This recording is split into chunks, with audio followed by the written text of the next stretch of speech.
नमस्कार। मैं शंकर सिंह परिहार। आज मैं राजस्थान की भारतीय जनता पार्टी की कुछ राजनीतिक विश्लेषण आपके साथ साझा कर रहा हूं। हो सकता है मेरे विश्लेषण में कोई गलती हो, कोई चूक हो। अभी गुजरात में चुनाव होने वाले हैं। वहां पर राष्ट्रीय या केंद्रीय कार्य समिति ने, संसदीय समिति ने, शीर्ष नेतृत्व ने करीब 5 दर्जन विधायकों को मैदान में नहीं उतारा है। 1 दर्जन मंत्री भी उसमें सम्मिलित हैं। वहां के मुख्यमंत्री और उप मुख्यमंत्री ने केंद्रीय नेतृत्व से उनके टिकट को ना देने पर विचार करने का आग्रह किया है कि हमको टिकट ना दिया जाए। टिकट नहीं दिए गए। मेरा राजस्थान के परिप्रेक्ष्य में, क्या राजस्थान के कई धुरंधर नेता, दिग्गज नेताओं के साथ ऐसा होता है, इनको टिकट नहीं मिलता है या उनके चेहरे पर चुनाव नहीं लड़ा जाता है, तो क्या वो कार्यकर्ताओं के साथ एकजुट मिलकर के चुनाव लड़ेंगे, चुनाव मैदान में आएंगे, चुनाव के संग्राम में लड़ेंगे, चुनाव के सेनापति बनेंगे? ऐसा प्रश्न है। क्या राजस्थान में वो पुराने धुरंधर दिग्गज नेता युवा नेतृत्व को स्वीकार करेंगे, युवा चेहरों को मौका देंगे या युवा चेहरों के लिए मार्ग प्रशस्त करेंगे? राजस्थान में भी सर्वविदित है। वसुंधरा जी का गुट अलग है, सतीश जी पूनिया का गुट अलग है, राजेंद्र सिंह जी राठौड़ का अलग है, गजेंद्र सिंह जी का गुट अलग है। तमाम प्रकार के गुट यहां पर भी ये स्वीकार है। वसुंधरा जी के जन्मदिन पर कुछ नेता उनको धोख लगाने अलग से जाते हैं। वसुंधरा जी देव यात्रा पर अलग से निकलती है, अपना कार्यक्रम संगठन को बिना बताए आयोजित करती है। सतीश जी पूनिया देव यात्रा पर, पैदल यात्रा पर निकल जाते हैं। कटारिया जी उदयपुर में अलग डपली बजाते हैं, उनके क्षेत्र में बीटीपी हावी हो रही है। राजेंद्र सिंह जी राठौड़ अलग है, गजेंद्र सिंह जी अपने आप को सीएम अलग मानते हैं। सबका अलग अलग रवैया है। पहले वो सब एक जाजम पे आवे, केवल दिखावे के लिए नहीं कि मोदी जी आबू रोड में आए इसलिए सब एक दिखे, या कहीं मीटिंग करी सब एक जगह हुए, बताने के लिए नहीं, मन से एक होंगे तो चुनाव में मुकाबला अच्छे ढंग से कर पाएंगे। जहां तक सिरोही का प्रश्न है, सिरे में भी सर्वविदित है, अलग अलग गुट बने हुए हैं। लुम्बाराम जी के अलग हैं, ओटाराम जी के अलग हैं, तारा भंडारी जी के अलग हैं, वीरेंद्र सिंह जी भाई साहब के अलग हैं। सबके अलग अलग गुट बने हुए हैं। आगे जो चुनाव हुए उसमें ओटाराम जी मुंह की नहीं खाते। यदि ये सभी गुट एक हो जाते और सच्चे मन से लगते तो जहां तक मेरा प्रश्न है, ओटाराम जी को मुंह की नहीं खानी पड़ती। सांसद महोदय का सवाल है।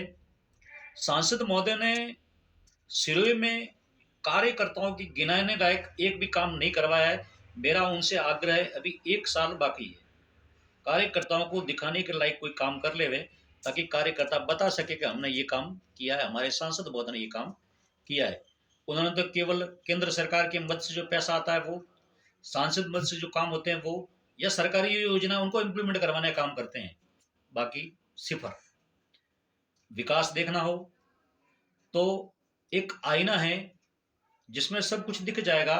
पूर्व सांसद ने जालोर में बस स्टैंड का नाम निर्माण करवाया, सिरे में बस स्टैंड का निर्माण करवाया, सिरे में डाकघर का निर्माण करवाया, सिरे में हवाई पट्टी का निर्माण करवाया। ये देखने लायक काम है। सांसद महोदय तो केवल प्रशासनिक अधिकारियों को हकड़ाने का काम करते हैं। टोल टैक्स पे ऐसा होना चाहिए, थाना ऐसा होना चाहिए, वो क्यों नहीं हुआ, वो क्यों नहीं हुआ, क्यों नहीं हुआ वो ठीक है, लेकिन अब डेवलपमेंट के लिए बड़ा सा कोई करो। मेडिकल कॉलेज केंद्र सरकार ने राजस्थान की चुनिंदा डिस्ट्रिक्ट हेडक्वार्टर पर लगाने के बारे में कहा था, तो वहां से लगी है। मैं नहीं समझता ये आपकी कोई उपलब्धि है। मेरे जैसा कार्यकर्ता भी सांसद महोदय को 3-3 पत्र लिखता है, उन पत्रों को डस्टबिन में डाल दिया जाता है। तो आम पब्लिक का क्या होगा? कम से कम मोदी जी की इज्जत का ख्याल रखो। अमित जी शाह की इज्जत का ख्याल रखो, भारतीय जनता पार्टी के छोटे कार्यकर्ता का ख्याल रखो। वो आपकी बात रखता है, डेवलपमेंट के बारे में पब्लिक के बीच में वो जाता है। विधायक महोदय हमारे तीनों, जगसी राम जी कोहली 3 बार के विधायक हैं, लेकिन मैं नहीं समझता कि उन्होंने भी कुछ दिखाने लायक काम किया है। रेवदर में बस स्टैंड का निर्माण नहीं करवा सके वो, मंडार में बस स्टैंड का निर्माण नहीं करवा सके वो।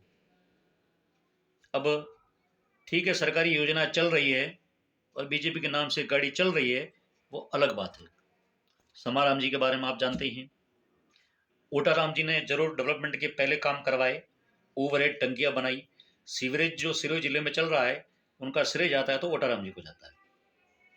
ट्रॉमा सेंटर बनवाया, डेवलपमेंट किए, मॉर्चरी सेंटर बनवाया, डेवलपमेंट का काम किया। ओटाराम जी एकदम सिंपल आदमी, ये जरूर है कि उनको एक प्रशासनिक नॉलेज नहीं है।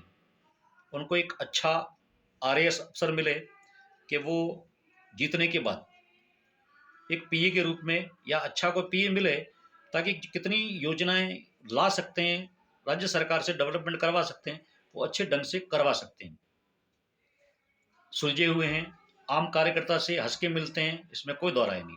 मैं मेरी बात बताऊं, मैं एक बार किसी काम के लिए मुंडरा गया था, वहां से लौटते समय हाईवे पर क्रॉस हुए, अचानक देखा कि भोपा जी जा रहे हैं, वो गाड़ी से रुके और रोड क्रॉस करके हम लोग लेफ्ट साइड में थे, राइट टू लेफ्ट वो अपने पास में आए और हमारी बात ध्यान से सुनी।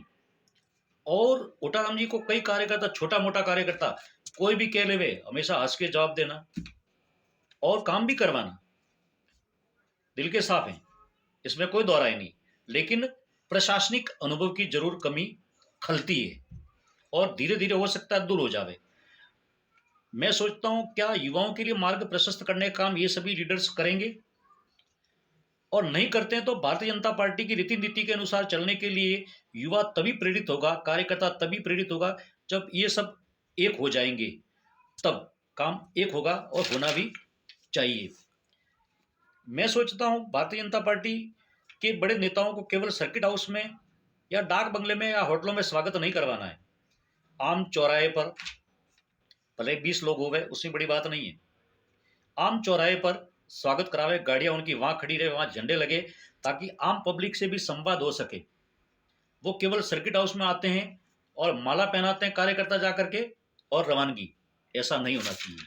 अभी आक्रोश यात्रा निकलेगी, करीब 100 यात्राएं निकलने जा रही है, तो मेरी ये सोच है कि आम चौराहे पर यात्रा रुके और कार्यकर्ताओं के साथ साथ आम पब्लिक से बात करें कि वो क्या चाहती है, और वो चाहती है उसके अनुसार वो घोषणा पत्र में सम्मिलित किया जावे।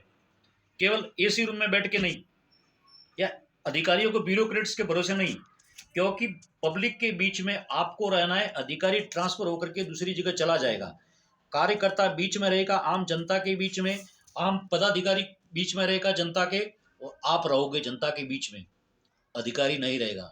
अधिकारी को, जैसे संयम जी एक काम अच्छा कर रहे हैं, अधिकारियों को अलग, पब्लिक की बात पहले सुनते हैं। अभी आमलारी का केस हुआ, क्या था कैसा था अलग था, लेकिन वहां के प्रिंसिपल और पीटीआई को बर्खास्त कर दिया उन्होंने। उनको इतना नॉलेज कि मुझे भी इतना मालूम नहीं था कि यातायात समिति के पास एक बजट होता है, उससे वो आम चौराहे का डेवलपमेंट करवा सकते हैं। उन्होंने यातायात समिति के फंड में से पैसे निकलवा के आम चौराहे को, जैसे मांडवा चौराहा है, गोयली चौराहा है, या XYZ चौराहा है, उनको डेवलपमेंट का काम हाथ में ले लिया। नॉलेज है, उनके पीए भी अच्छे हैं, खुद भी जानकार है, खुद भी प्रशासनिक अधिकारी है या अधिकारी के रूप में लॉ किए हुए हैं, इंटेलिजेंट है, इसमें कोई दो राय नहीं। मैं विपक्ष में हूँ, लेकिन उनकी इंटेलिजेंसी की तारीफ करता हूँ। तो हमारे भी लीडर्स ऐसा करें, कुछ पढ़े, अच्छे पीए रखें, क्यों डेवलपमेंट नहीं होगा? जीतेंगे जरूर भारतीय जनता पार्टी, लेकिन अच्छे ढंग से मन से काम करना होगा। Thank you very much.